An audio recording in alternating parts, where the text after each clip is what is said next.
दोस्तों आपका स्वागत है पूरा जुगेड the way to the success में। आज हम एनसीईआरटी पॉलिटिकल साइंस पढ़ने जा रहे हैं। ये हमारे 9th क्लास की बुक है। या ये डेमोक्रेटिक पॉलिटिक्स पार्ट 1 है। यहाँ पर जो ये हम चैप्टर कर रहे थे, चैप्टर फर्स्ट, इसका नाम है democracy in the contemporary world. ये हमारा पार्ट 2 है। पार्ट 1 हम ऑलरेडी कर चुके हैं, जहां पे हमने कई कंट्रीज की डेमोक्रेसी को देखा था। वहां पे हमने चिली और हमने पोलैंड के पॉलिटिक्स को देखा, जहां पर एक बार डेमोक्रेसी रहती है, फिर मिलिट्री कू होता है, फिर डेमोक्रेसी आती है। और पोलैंड में जहां पर पहले से ही डेमोक्रेसी रहती है, लेकिन उसमें कुछ प्रॉब्लम के कारण फिर वहां पर मिलिट्री कू किया जाता है और फिर डेमोक्रेसी आ जाती है। तो ये हम सीक्वेंस देख रहे थे, दोनों के हमने डिफरेंसेस को देखा है। आज हम इसके आगे बढ़ रहे हैं, देखेंगे वर्ल्ड में डेमोक्रेसी कैसे चेंज हो रही है। अगर हम चेंजेस ऑफ डेमोक्रेसी की बात करें, तो आपको यहाँ पे ये चीज समझ में आएगी कि यहाँ पर हम 3 मैप को रेफर करेंगे और एक पर्टिकुलर टाइम पीरियड में हम इसको देखेंगे। यहाँ पर जो हम टाइम पीरियड देखेंगे वो होगा 1950 का, 1975 का और 2000 का। तो यहां पर आप जो पहला मैप देखेंगे यहां पर, वो है हमारा डेमोक्रेटिक गवर्नमेंट जब 1900 से 1950 के बीच में था। लेकिन यहां पे आपको मैं बता दूं, जो ये रेड कलर का एरिया है, जो आप ये रेड पॉइंट्स देख रहे हैं यहां पर, ये वो टाइम है जब 1900 में ये सब डेमोक्रेटिक कंट्रीज थे। बाद में 1950 तक देखते आप जब देखेंगे, तब ये सारे येलो कलर भी हो गए थे। जैसे कि आप जानते हैं कि इंडिया डेमोक्रेटिक कंट्री कब बनी? 1947 में। उससे पहले तक आप जानते हैं कि इंडिया कॉलोनियल कंट्री थी। तो यहां पर आप ये चीज देख पा रहे हैं कि सारे जितने भी कंट्रीज हैं, सब धीरे धीरे डेमोक्रेटिक की तरफ शिफ्ट हो रहे हैं। और अगले मैप में हम देखें कि कैसे अब जो डेमोक्रेसी थी, जो पहले थी, उनमें भी अब कुछ चेंजेस आ जाएंगे। जो पहला हमने देखा, अब दूसरा हम एरा देख रहे हैं। यहां पर हम डिपिक्शन देख रहे हैं, ये जो टाइम पीरियड है, ये डेमोक्रेसी का 1975 का है। यहां पर आप आसानी से येलो कलर से ये समझ सकते हैं कि इस टाइम में ये सारी कंट्रीज डेमोक्रेटिक थी। और थर्ड जो मैप है, यहां पे डिपेक्ट कर रहा है कि डेमोक्रेटिक गवर्नमेंट 2000 के टाइम में कितनी ज्यादा कंट्रीज आप देख सकते हैं, मैक्सिमम कंट्रीज डेमोक्रेटिक हो गई। यहां पे गवर्नमेंट को कौन चुन रहा था? डेमोक्रेटिक मतलब आप क्या समझ रहे हैं कि यहां पर पब्लिक अपने लीडर को चुन रही है, रिप्रेजेंटेटिव गवर्नमेंट यहां पे बन रही है। तो ये हमारा 2000 का टाइम है। और आप देखेंगे कि धीरे धीरे अब और ज्यादा कंट्रीज डेमोक्रेटिक होती चली जा रही हैं। 2016 में और भी ज्यादा कंट्रीज डेमोक्रेटिक हुई हैं। ये चीज आपको देखने को मिलेगा, यहाँ पे म्यांमार भी जुड़ जाएगा। अब अगर हम बात करें कि जो ये डेमोक्रेसी है, ये कैसे आखिर फैल रही है, इस दुनिया में धीरे धीरे कैसे फैल रही है। लेकिन आप यहां पर देखेंगे, जो यहाँ पे ये आप देख पा रहे हैं, यहाँ पर जो ब्लॉक दे रखा है, यहाँ पे बता रहा है कि अफ्रीका में, एशिया में, यूरोप में, लैटिन अमेरिका में आप ये चीज देख पाएंगे कि कौन कौन सा टाइम था जब यहाँ की कौन कौन सी कंट्रीज डेमोक्रेटिक हुई थी। यहाँ पे ये आप लिस्ट बना सकते हैं। और धीरे धीरे आप देखेंगे कि पूरी ही जो कंट्री है, मोस्ट ऑफ द कंट्रीज ज्यादातर आपको डेमोक्रेटिक होते हुए दिखेंगी। अब यहां पर अगर हम बात करें, जो डेमोक्रेसी जो फैल रही है, फेजेस ऑफ डेमोक्रेसी की अगर हम बात करें, जो एक्सपेंशन हो रहा है डेमोक्रेसी का, यहां पर आप देखेंगे फ्रेंच रेवोल्यूशन जब हो रहा था 1789 में, तब हमने देखा कि फ्रांस में किस तरीके से डेमोक्रेसी आई है और वहां पर स्टेबिलिटी धीरे धीरे हमने लाने की कोशिश की है, जो कि पहले नहीं थी। और उसी पीरियड के दौरान आप ये चीज देखेंगे कि यहां पर आप कई बार हम देख रहे हैं कि उथल पुथल हुआ है। फ्रांस में कई बार डेमोक्रेसी आई, फिर कू हुआ, मिलिट्री कू हुआ, फिर से दोबारा हम देखेंगे कि डेमोक्रेसी को फिर से एस्टेब्लिश किया गया है। और ऐसे ही सेम पीरियड में आप देखेंगे कि ब्रिटेन की जो डेमोक्रेसी है वहां पर भी स्ट्रांग हुआ है। यहां पर आप देखेंगे कि जो किंग था उसकी पावर को कम कर दिया गया है धीरे धीरे। जो फ्यूडल लॉर्ड्स थे, जो वहां पे पावरफुल लोग थे, उनकी पावर को धीरे धीरे कम किया गया है। और लोगों को ज्यादा से ज्यादा आप देखेंगे यहाँ पर क्या किया गया है। आप देखेंगे यहाँ पर कि ज्यादा से ज्यादा लोगों को यहाँ पे वोटिंग राइट दी गई है।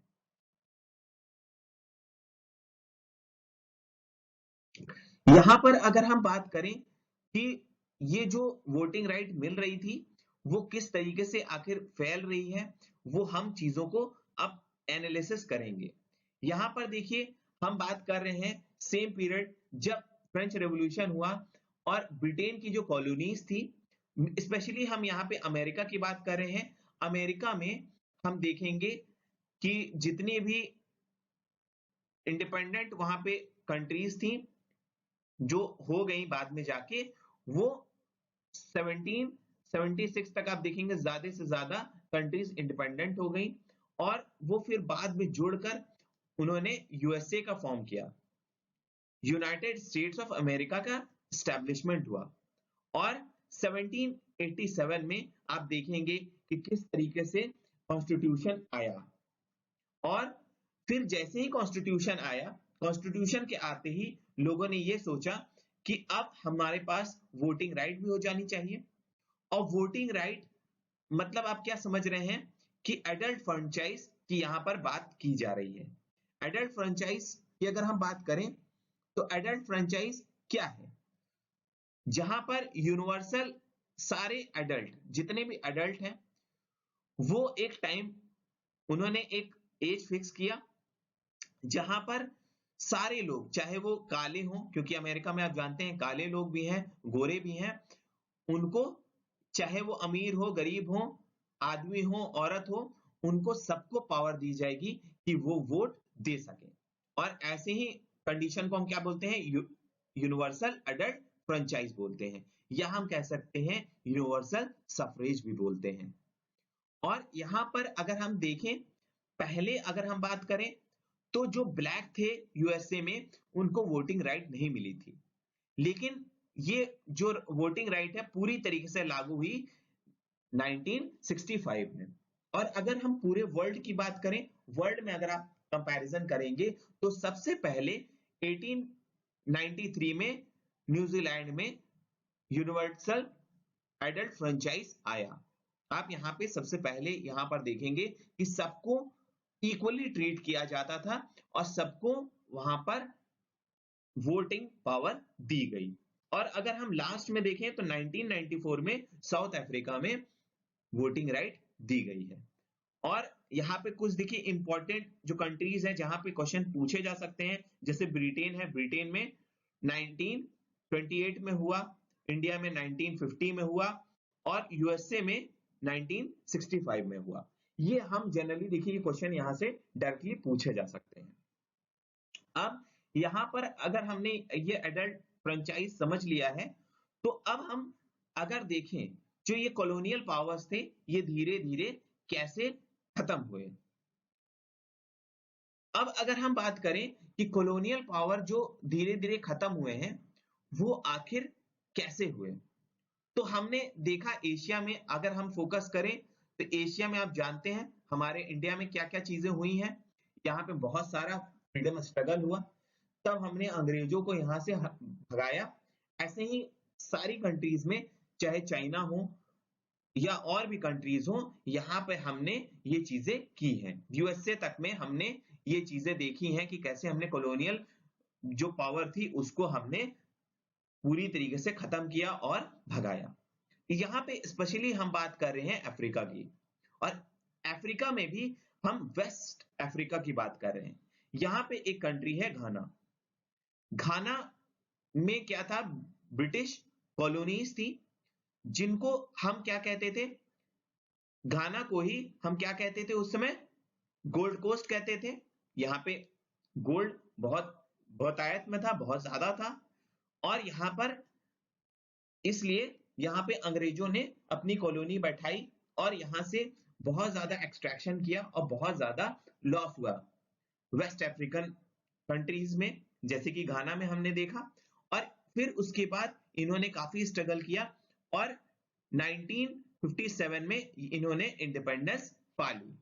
और इसमें अगर इंडिपेंडेंस की अगर हम बात करते हैं, इसमें सबसे इंपॉर्टेंट अगर हीरो की बात करें, प्रोटोगनिस्ट की बात करें, मेन कैरेक्टर कौन था, इनका नाम था क्वामी इक्रूमा।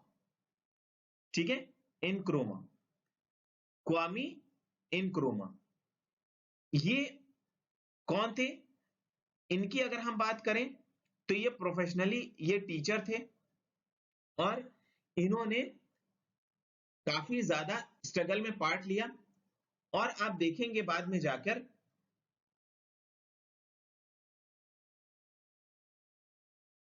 और बाद में आप देखेंगे कि जो क्वामी थे इन्होंने क्या किया, क्वामी बहुत ज्यादा फेमस नाम नहीं है, हम उनको एनक्रोमा के नाम से ज्यादा जानते हैं। तो एनक्रोमा आप देखेंगे बाद में वो प्राइम मिनिस्टर बने और फिर बाद में उनको प्रेसिडेंट चुना गया। और कहा जाता है कि जवाहरलाल नेहरू जी हमारे बहुत ही अच्छे फ्रेंड थे, जो कि इंडिया के प्राइम मिनिस्टर रहे हैं, पहले प्राइम मिनिस्टर। इनका काफी अच्छा रिलेशन था एनक्रोमा से और इन्होंने काफी डेमोक्रेटिक, हम लोग के अंदर बहुत अच्छा रिलेशन था।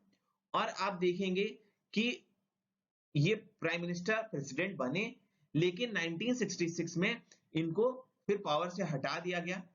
और यहां पर बहुत सारे ऐसे डेमोक्रेटिक कंट्रीज बाद में जाके बनी। जब हमने घाना का बाद में अगर आप डिटेल में इसको देखेंगे तो आपको ये चीज समझ में आएगा कि यहीं से अफ्रीका में लोगों ने, और जो कंट्रीज हैं अफ्रीका में, उन्होंने यहीं से इंस्पिरेशन लिया था कि कैसे इनक्रोमा ने लड़ा और उन्होंने जीत हासिल की। इसके बारे में काफी ज्यादा इंस्पिरेशंस लोगों ने लिया था। अब अगर हम रीसेंट फेज की बात करें तो यहां पर आप देखेंगे 1980s में सबसे ज्यादा डेमोक्रेसी को रिवाइव किया गया। रिवाइव क्या किया मतलब फिर से लाया गया। ज्यादा आपने ये चीज देखा है, हम ऑलरेडी इसको बात कर चुके हैं। ये हमने कहां पे बात किया था, हमने ये बात किया था पोलैंड के केस में। पोलैंड में हमने देखा था कि किस तरीके से वर्कर्स स्ट्राइक कर रहे थे शिपयार्ड में, और वहां पर उस समय पावर था सोवियत यूनियन का। सोवियत यूनियन पूरी तरीके से वहां पर हावी था पोलैंड में, और वो वहां पर स्ट्राइक को होने नहीं दे रहा था। और फिर बाद में जाके जब वेलेसा लड़ते हैं और वहां पे सोवियत यूनियन का जब पावर खत्म होता है, जो कि हमने देखा है 1991 में, तब आप बाद में देखेंगे कि वहां पे 15 रिपब्लिक्स सोवियत यूनियन से टूट के बनी और वहां पे इंडिपेंडेंट कंट्रीज वो बन जाती हैं बाद में। और यहां पर आप देखेंगे कि ईस्ट यूरोप में काफी ज्यादा हम ये चीज देख पा रहे थे। और अगर अब हम बात करें कि हमारे कंट्री में ऐसा क्या हुआ, तो हम अगर अपने कंट्री की बात करें तो हम अपने कंट्री के आसपास की अगर हम बात करें तो हम देख सकते हैं कि पाकिस्तान में हम यहां पर देख रहे हैं कि पाकिस्तान इंडिपेंडेंट हुआ 1947 में। यहां पर आप देखेंगे 1947 में जब पार्टीशन हुआ और वहां पर आप देखेंगे कि इंडिपेंडेंट कंट्री बनी, और यहां पे 90s में आर्मी से हम देखेंगे वो डेमोक्रेसी में फिर से चेंज होता है। और 90s में हम देखेंगे कि डेमोक्रेटिक कंट्री बन चुका है पाकिस्तान। या हम बांग्लादेश की बात करें तो दोनों ही कंट्रीज 1990s में डेमोक्रेटिक बन गई थी। लेकिन अगर हम स्पेशली पाकिस्तान की बात करें तो 1999 में जनरल मुशर्रफ ने फिर से दोबारा वहां पे मिलिट्री रूल कर दिया था। और आप यहां पे देखेंगे कि बाद में जाके जब मुशर्रफ हटे और फिर वहां की कंडीशन डेवलप हुई है अच्छे से। अब वो एक तरीके से आप कह सकते हैं कि वो एक डेमोक्रेटिक कंट्री की तरह अब बिहेव करने लगा है। अब अगर हम नेपाल की बात करें, अगर हम नेपाल अपने पड़ोसी देश की बात करें, वहां पर किंग का रूल था, मोनार्की थी। लेकिन आप देखेंगे धीरे धीरे यहां पर किंग जो था उसकी पावर को कम किया गया और यहां पर कॉन्स्टिट्यूशनल पावर ज्यादा हो गई और किंग की पावर घट के अब वो एक कॉन्स्टिट्यूशनल किंग रह गया था, कॉन्स्टिट्यूशनल मोनार्क रह गया था। अब उसके पास उतनी पावर नहीं रह गई थी, वो रूल्स रेगुलेशंस नहीं बना सकता था, उसको उसके लिए कंसल्ट करना पड़ता था पार्लियामेंट से। और 2005 में आप देखेंगे कि हमने फिर से देखा जो नया किंग आया उसने फिर से जो डेमोक्रेटिक जो पावर थी उसको पूरी तरीके से खत्म करने की कोशिश की है। तो यहां पर हम देख रहे हैं कि कैसे 2005 में कम से कम अगर हम वर्ल्ड में देखें तो 140 कंट्रीज मल्टीपल पार्टी इलेक्शन लड़ रही थी। पहले तक क्या था, सिंगल पार्टी इलेक्शन होता था, लेकिन 2005 के बाद से हम देख रहे हैं कि बहुत ज्यादा कंट्रीज मल्टीपल पार्टी इलेक्शन लड़ रही थी और यहां पर ज्यादा से ज्यादा लोग पार्टिसिपेट कर रहे थे।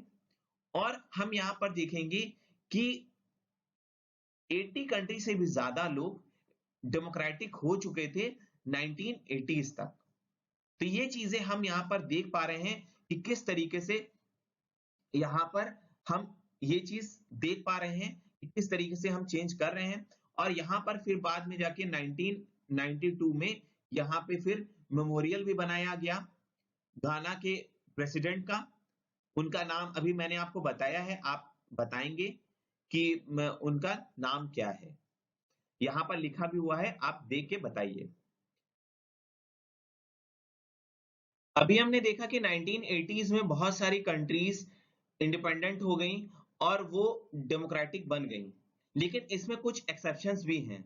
अगर हम एक्सेप्शंस की बात करें तो यहाँ पे हमको फोकस करना होगा इंडिया की नेबरिंग कंट्री म्यांमार पर, जिसको हम बर्मा भी बोलते थे पहले।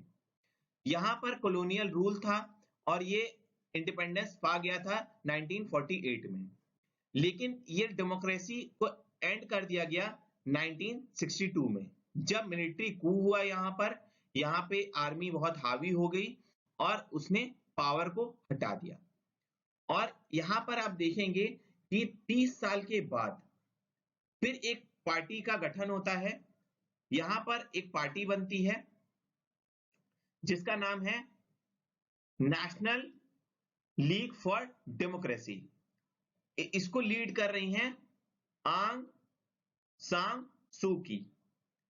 और यहां पर ये 30 साल के बाद जब इलेक्शन होता है यहां पर, तो आप देखेंगे कि ये बहुत ज्यादा हाई वोटों से जीत भी जाती है।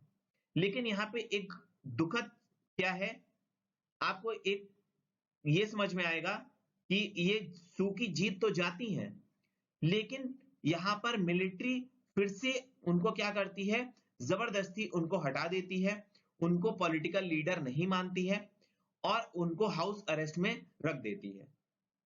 और यहां पर आप ये देखिए, इस पिक्चर में आप देख सकते हैं कि उनका 68 जो बर्थडे मनाया गया वो किस तरीके से यहां पर रिप्रेजेंट कर रहा है कि वो जेल में अरेस्ट हैं।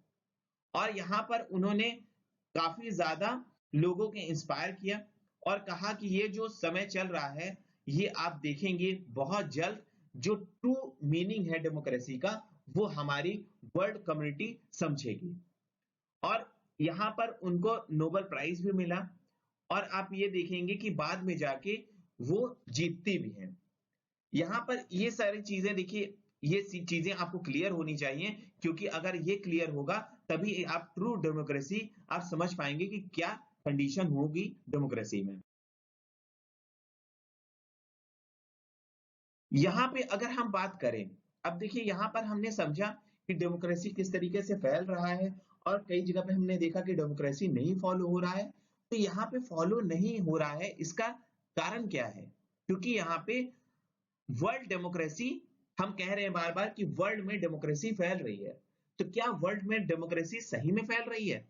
तो हम यहाँ पर उस तरीके से कह नहीं सकते, क्योंकि वर्ल्ड में कोई वर्ल्ड का गवर्नमेंट तो होता नहीं है, कोई वर्ल्ड की गवर्नमेंट तो है नहीं कि वो उसके ऊपर पूरे जितनी भी कंट्रीज हैं वो उनको इक्वली एक रूल्स एंड रेगुलेशंस के थ्रू बाइंड करें। तो यहाँ पे एक कन्वर्सेशन हो रहा है, इसको अगर हम पढ़ेंगे तो हमको ज्यादा क्लियर होगा कि क्या आखिर ये कहना चाह रहा है।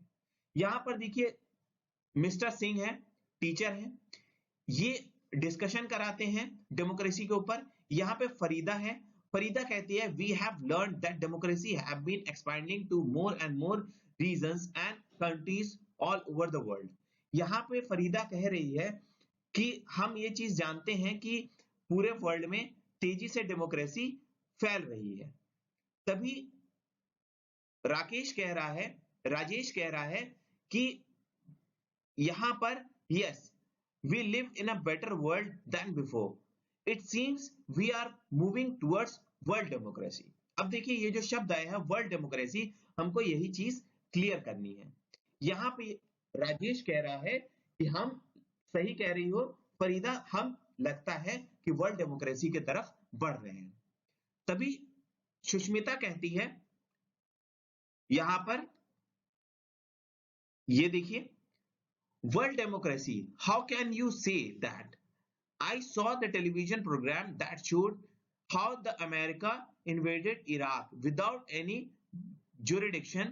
The people of Iraq were not consulted at any stage. How can we call that world democracy? और यहाँ पर देखिए ये बहुत अच्छा पॉइंट उठाया है सुष्मिता ने। इसने कहा है कि हमने टेलीविजन में अभी देखा है, ये पुराने समय की बात कर रही है, क्योंकि ये पूरा ये जो बुक छपी है ये पुराने एडिशन का ही रिवाइज्ड है। यहाँ पे देखिए कह रहा है कि अमेरिका इन्वेड कर रहा है, अमेरिका ने अटैक किया है इराक पर, और वहां पर उसने लोगों से पूछा तक नहीं है कि वो क्या चाहते हैं। तो क्या यही वर्ल्ड डेमोक्रेसी है? तो ये यहाँ पर देखिए चीजों को क्लियर करना बहुत जरूरी है। अब फरीदा फिर से कह रही है कि ये जो वर्ल्ड डेमोक्रेसी है, I am not talking about relationship between the different countries. I am only saying that more and more countries are becoming democratic. यहाँ पे कह रही है कि हम वर्ल्ड डेमोक्रेसी की बात नहीं कर रहे हैं, हम ये कह रहे हैं कि वर्ल्ड में ज्यादा से ज्यादा डेमोक्रेटिक कंट्रीज हो रही हैं। तो यहाँ पे क्या आपको समझ में आ रहा है? वर्ल्ड डेमोक्रेटिक हो रहा है, लेकिन फिर एक ही टाइम में ये भी कह रहे हैं कि यहाँ पर वर्ल्ड डेमोक्रेसी नहीं है। तो राजेश इसको क्लियर कर रहा है। देखिए अब ये चीज हमको समझ में आनी चाहिए। यहाँ पे राजेश क्या कह रहा है, but what is the difference between the two? If more and more countries are becoming democratic, यहाँ पे अगर हम कह रहे हैं कि ज्यादा से ज्यादा कंट्रीज डेमोक्रेटिक हो रही हैं, isn't it obvious that world also becomes more democratic? और हम कह रहे हैं कि ज्यादा से ज्यादा कंट्री जब डेमोक्रेटिक होती है तो क्या वर्ल्ड डेमोक्रेटिक नहीं हो रहा है? After all Iraq war was all about taking democracy to that country। और यहां पर हम कह रहे हैं कि अगर हम इराक के वॉर की बात करें तो यहां डेमोक्रेसी सिर्फ उस कंट्री के बारे में ही हम यहाँ पे फोकस कर रहे हैं। लेकिन सुष्मिता कहती है नहीं, it is not obvious to me. तभी सर कहते हैं I think we are talking about two very different things here. और Farida spoke about establishment of democratic government within the different countries in the world today. Sushmita and Rajesh have difference over the thing else. Their difference is over the relationship among the different countries. It is quite obvious, Rajesh, that the ruler of the country who are democratically elected by the people may want to be dominated over other countries. और यहाँ पे देखिए sir ने बहुत अच्छी बात कही है, यहाँ पे ये कह रहा है कि वर्ल्ड में डेमोक्रेसी फैल रही है। कुछ बच्चे कह रहे हैं कि वर्ल्ड में डेमोक्रेसी फैल रही है, और कुछ लोग कह रहे हैं कि ज्यादा डेमोक्रेसी फैलने से क्या वर्ल्ड डेमोक्रेटिक नहीं हो रहा है। लेकिन ये दो अलग चीजें हैं। यहाँ पे कह रहा है कि अगर सर कह रहे हैं कि अगर मान लीजिए कोई एक कंट्री बहुत ज्यादा डेमोक्रेसी, सारे कंट्रीज अगर डेमोक्रेटिक होते चले जा रहे हैं, तो आप देखेंगे कि एक जो पावरफुल कंट्री होगी वो दूसरे जो कम पावरफुल कंट्रीज हैं उसको डोमिनेट करना शुरू कर देगी, उसके ऊपर कब्जा करने लगेगी। तो यहाँ पे सुष्मिता इससे एग्री करती है और कहती है yes sir, that is exactly what in the case of war of Iraq. यहाँ पे इराक में वही चीज हुई है। यहाँ पे अमेरिका ने ज्यादा क्या किया है, कब्जा करने की कोशिश की है इराक पे। अभी हम इसको क्लियर करेंगे बहुत अच्छे से। यहाँ पर हम सबसे पहले इंटरनेशनल ऑर्गेनाइजेशन को समझेंगे, उसके बाद हम वर्ल्ड में जो इराक और अमेरिका का वॉर हुआ था हम उसको समझेंगे। सुरेंद्र क्या कह रहा है, आई एम टोटली कंफ्यूज, ये पूरी तरीके से कंफ्यूज है। How can we talk about democracy in a global level, और डेमोक्रेसी को हम ग्लोबल लेवल पे कैसे कह सकते हैं। Is there any world government, अब जब वर्ल्ड में गवर्नमेंट होगी तभी तो हम उसको डेमोक्रेटिक कहेंगे। और क्या प्रेसिडेंट जो हो रहा है वर्ल्ड में वो क्या सारे कंट्रीज के लिए हो रहा है, तो ऐसा बिल्कुल नहीं है। सब अपनी अपनी कंट्रीज के लिए प्रेसिडेंट चुनते हैं और कुछ डेमोक्रेटिक है और कुछ नहीं है। यहाँ पर देखिए जो वर्ल्ड में जो गवर्नमेंट की बात हो रही है ये चीज हमको क्लियर होगी इंटरनेशनल ऑर्गेनाइजेशन से। इंटरनेशनल ऑर्गेनाइजेशन में हम देखेंगे कि कैसे जो वर्ल्ड बैंक है, आईएमएफ है, यूनियन यूनाइटेड नेशंस हैं, ये सारे कैसे काम करते हैं हम इस पे अब फोकस करने जा रहे हैं। यहाँ पर हम देखिए सबसे पहले दो फीचर्स को देखेंगे कि यहाँ पर रूलर क्या हो, इलेक्ट हो बाय द पब्लिक। अगर कोई डेमोक्रेटिक है तो क्या होगा, वो वहां के लोग अपने रूलर को चुनेंगे, अपने लीडर को चुनेंगे, और यहाँ पे लोगों को क्या हो, पॉलिटिकल फ्रीडम हो कि वो कोई भी बात कह सके और कर सके।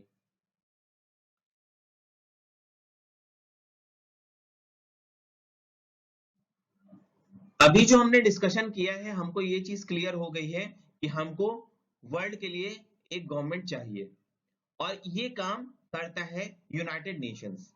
यूनाइटेड नेशंस कैसे करता है, ये लॉ बनाता है, और ये सारे जो लॉ यूनाइटेड नेशंस बनाता है उसके जो मेंबर हो कंट्रीज होती हैं उनको वो फॉलो करना पड़ता है, और ये इंटरनेशनल लॉ के थ्रू चलता है।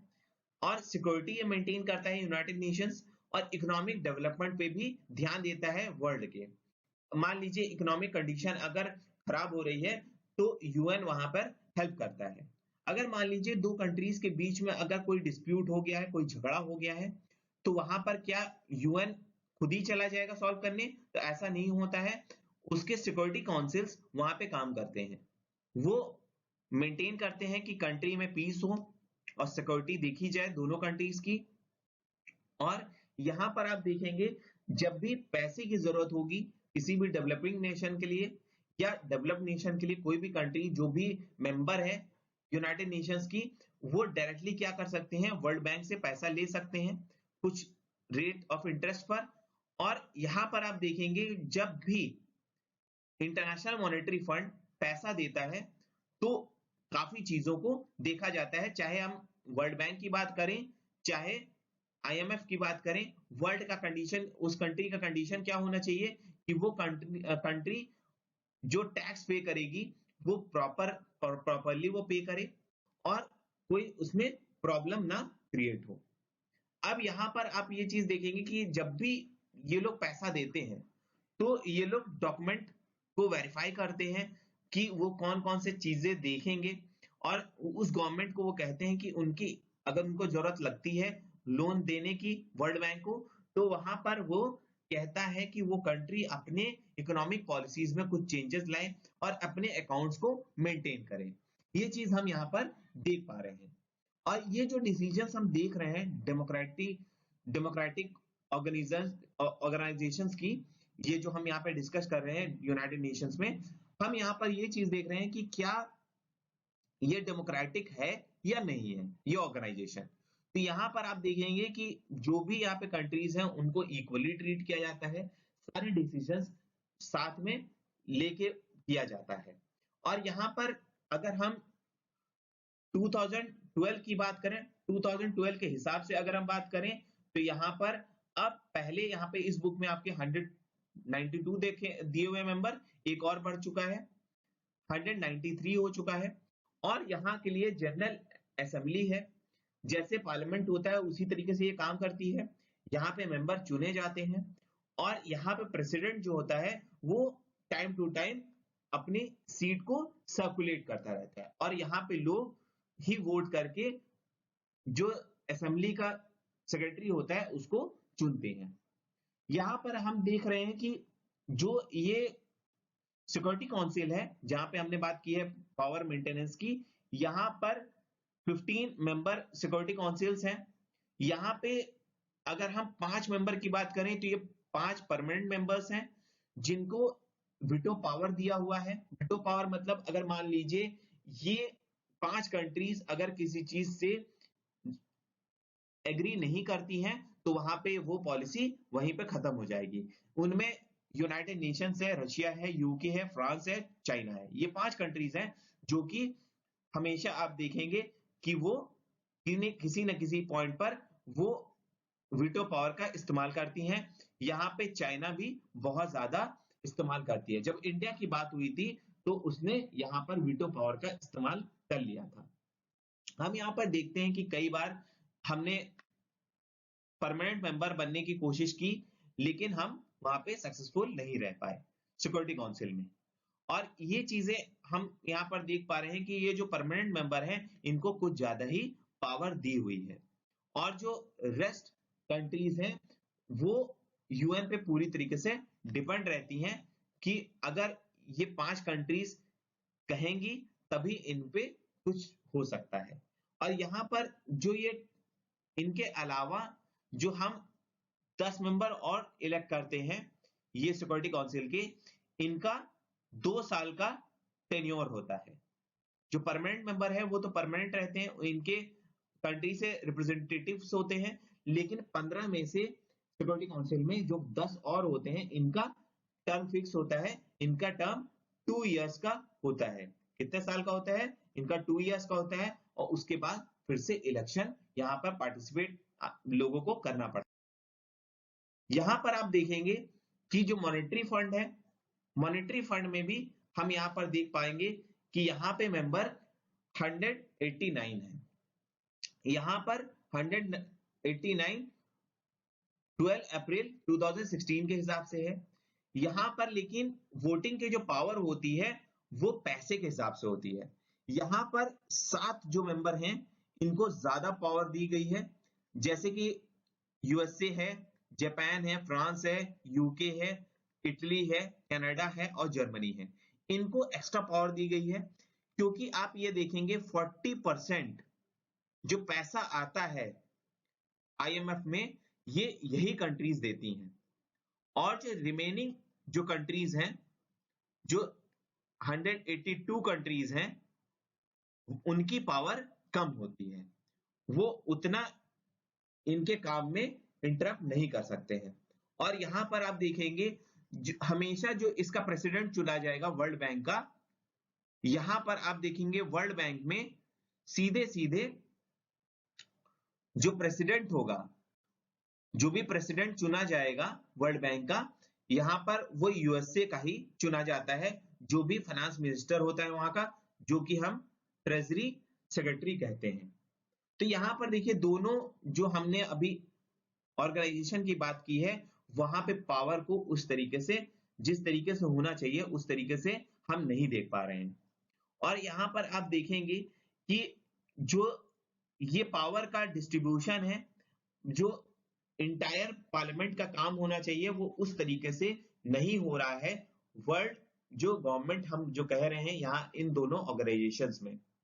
यहां पर पहले की अगर हम बात करें, जब सोवियत यूनियन था और यूएसए था, दो जब पावर थे तो उस समय इक्वल ट्रीट होता था, काफी चीजें इक्वल ट्रीट होती थी। लेकिन जब से सोवियत यूनियन टूटा है, यूएसए की पावर ज्यादा हो गई है, तब इन ऑर्गेनाइजेशंस में ज्यादा दबदबा यूएस का हो गया है।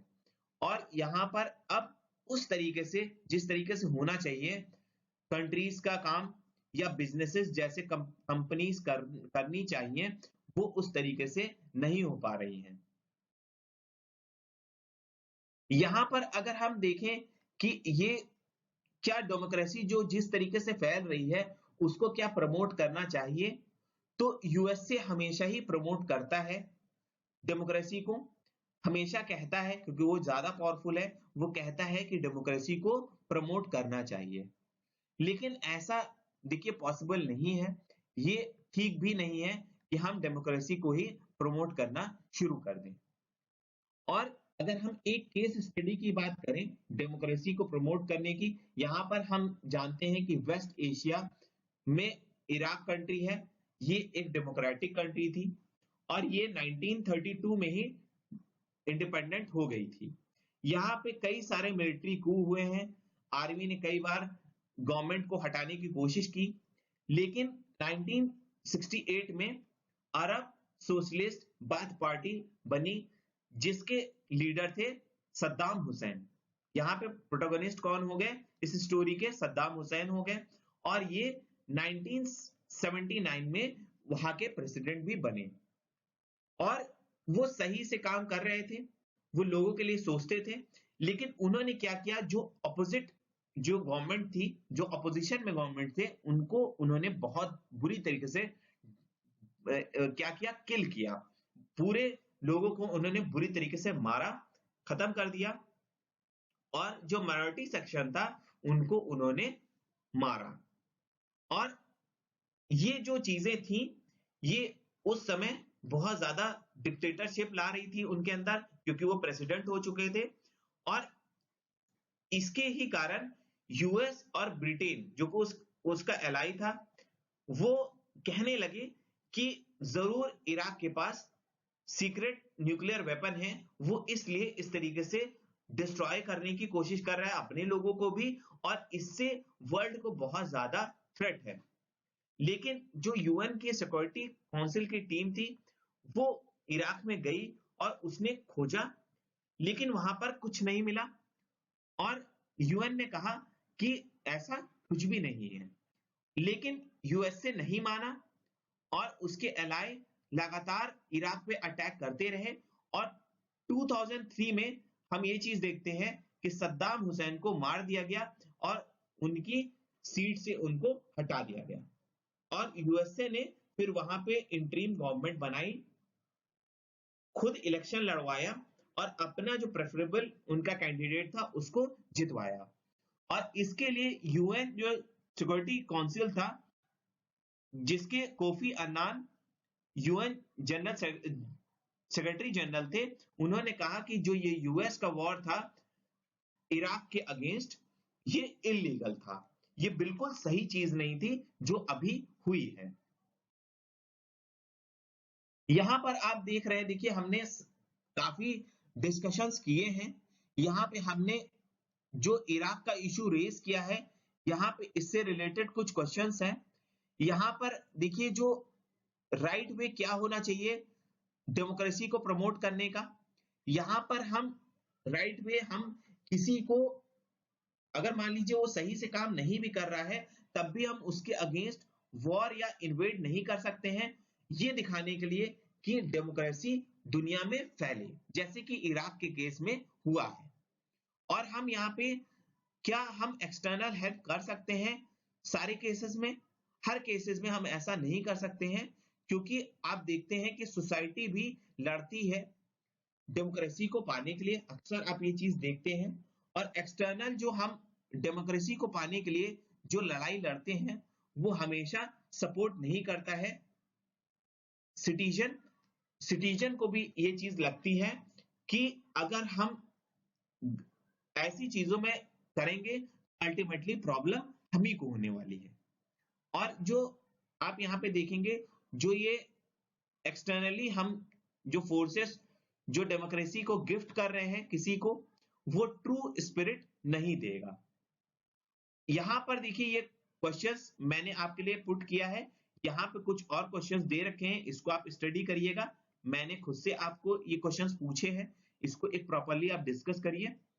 और यहां पर देखिए आप यहाँ पे देख सकते हैं इराक के केस में किस तरीके से ये यूएस का सैनिक इराक के जो सिटीजन्स हैं उनको वोट करवा रहा है। यहां पर देखिए ये किस तरीके से दिखा रहा है कि डेमोक्रेसी किस तरीके से फॉलो कराई जा रही थी अमेरिकन द्वारा इराक पर। तो ये सही है या नहीं है, ये मैं आप पे छोड़ता हूं। ये आप डिसीजन खुद से लें कि ये सही था या गलत था। यहाँ पे देखिए इस चैप्टर से हमने कुछ चीजें सीखी हैं, कुछ वर्ड्स हमने लिए हैं। हम यहाँ पे ग्लॉसरी के सेक्शन को जरूर डिस्कस करेंगे, क्योंकि पॉलिटी में बहुत सारे हमको क्वेश्चंस यहाँ से डायरेक्टली मिल जाएंगे। यहाँ पे देखिए सेंसरशिप की अगर हम बात करें, सेंसरशिप क्या है? सेंसरशिप मतलब हो गया कि अगर किसी कंट्री में फ्रीडम है किसी चीज को एक्सप्रेस करने की, सिटीजन्स को परमिशन है, उसको अगर गवर्नमेंट पूरी तरीके से रोक दे, जैसे न्यूज है या किसी का व्यू देने के लिए अगर मना कर दिया जाए, ऑब्जेक्शनल कोई भी अगर गवर्नमेंट के अगेंस्ट बोलता है, अगर उसको रोका जाए, तो इसको हम क्या कहेंगे? ये हम कहेंगे सेंसरशिप, जो कि इलीगल है। कोलिजन गवर्नमेंट क्या है? कोलिजन गवर्नमेंट मतलब कि कई सारी पार्टीज जब मिलके सेंटर में गवर्नमेंट बनाती हैं। कॉलोनी मैंने आपको बता दिया, जब कोई दूसरी कंट्री जब दूसरे कंट्री पे आती है, कोई एक कंट्री दूसरे कंट्री में गई और उसने वहां पे रहने का सोच लिया, उसने पूरी पावर ले ली टेरिटरी की, और वहीं पे वो अपनी कॉलोनी बना लेता है, उसी को हम कॉलोनी कहते हैं। कम्युनिटी स्टेट क्या कहते हैं? कम्युनिस्ट स्टेट क्या कहते हैं? कम्युनिस्ट स्टेट में हम यहाँ पर देखेंगे कि कम्युनिस्ट पार्टी पूरी तरीके से रूल कर रही है और दूसरे पार्टीज को वो यहाँ पे इलेक्शन नहीं लड़ने दे रही है, उसको पूरा पावर नहीं मिल पा रहा है, और जो भी बिग प्रॉपर्टी है, इंडस्ट्रीज हैं, ये सारा स्टेट के हाथ में होता है। कू मैंने आपको बता दिया कि जब मिलिट्री जो ऑर्गेनाइजेशन है, मिलिट्री है, वो जब गवर्नमेंट को हटाती है इलीगली, उसको हम कू कहते हैं। मिलिट्री लॉ आप जानते हैं, मार्शियल लॉ। मार्शियल लॉ क्या है?